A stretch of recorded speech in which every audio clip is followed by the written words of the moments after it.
Hello, A Better Lived Life crew. I'm Christina, coach, combat vet, and community change agent. If you know someone who struggles with ADHD, you have likely seen them struggle with being on time, meeting deadlines, heard them talk about that thing that they were supposed to do that they couldn't seem to get done. You've heard how they've lost so much time doom scrolling on social media, and you've likely heard them ramble about whatever new obsession has caught their attention. First, let me say thank you for sticking with us. We know that we can be a bit of a roller coaster at times, and we love you for sticking by us. And we know it can be tiring. We don't want you to feel like you have to parent us and remind us of everything either. So, how can you help your friend with ADHD so that you can see them succeed and also have a smoother friendship? First, let's talk about spending more fun time together. For those of us with ADHD, it can be hard to plan get togethers. We often misjudge time and overcommit, leading us to have to cancel. Sometimes we are far more exhausted than we planned and we just can't muster the energy to get out the door. And sometimes we just plain forget. We do want to see you though. We want to spend time. It's just hard to get started and we are almost always behind on so many other things. You can help us by recognizing that sometimes, someday, and soon don't exist for us. Instead, ask us if we are available Friday or Saturday at these specific times. Now it isn't abstract for us. It isn't a task that needs to be completed that we put on the pile of tasks to be completed. That pile is too big and overwhelming. You can be extra sneaky by saying something like, okay, I've put it on my calendar to remind us to actually calendar the event. And if it is a real event, like your kid's birthday, send us a calendar invite. And speaking of calendars, if your friend mentions that there's something they need to do, encourage them to add it to their calendar right away. They can add a reminder to pick up milk on the way home from meeting with you, or move something on the calendar, like if they took a call and the doctor said that they're going to move their appointment to the next day or change the time. The hope is that over time, putting things on the calendar will become commonplace for your friend, and you will only need to mention it if you happen to be there and happen to notice that they didn't do it because they were already distracted, possibly by the fun, entertaining conversation you were already having. If your ADHD friend hasn't called or texted in a while, please don't take it personally. Most of the time, if something isn't right in front of our faces, it doesn't exist. We absolutely still love you, but our brain can't access that knowledge unless something triggers us to remind us. So, yes, unfortunately, if it has been a while, you will probably need to call or text us first. It can be helpful to tell your ADHD friend plainly that if they ever want to reach out to you, even if it's been a long time, they can. They don't need to feel anxious, ashamed, or sheepish about having let it go for so long.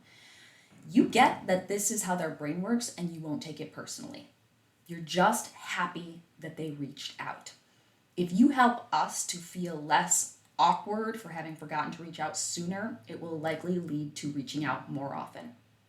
Your ADHD friend likely has things that they're supposed to be doing that they're avoiding starting. A big way you can help is to encourage your friend to talk about it. Instead of letting them off the hook by changing the subject, ask them what they have to do first. Once they identify that item that is first, ask them, do you have everything you need to do that?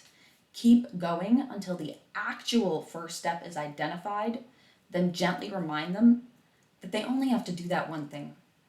They don't have to do everything.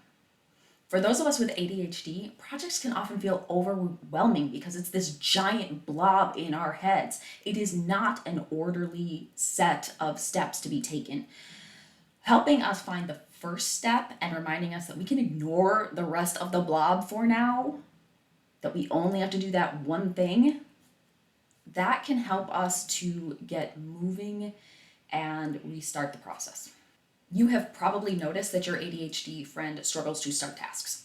We often struggle with changing from what we are currently doing. It's part of why we can continue to doom scroll, though we are miserable and no longer enjoying it. Body doubling is an amazing gift that you might be able to offer your friend. You don't have to help your friend clean their place. But if you can arrange to sit and work on a project of your own, or arrange a phone call where you will both be cleaning or doing something important while you talk, this can make a huge difference for us. If you work on your own task that you have been putting off, it can allow us to help us feel like we're helping you as well, and we're happy to return that favor.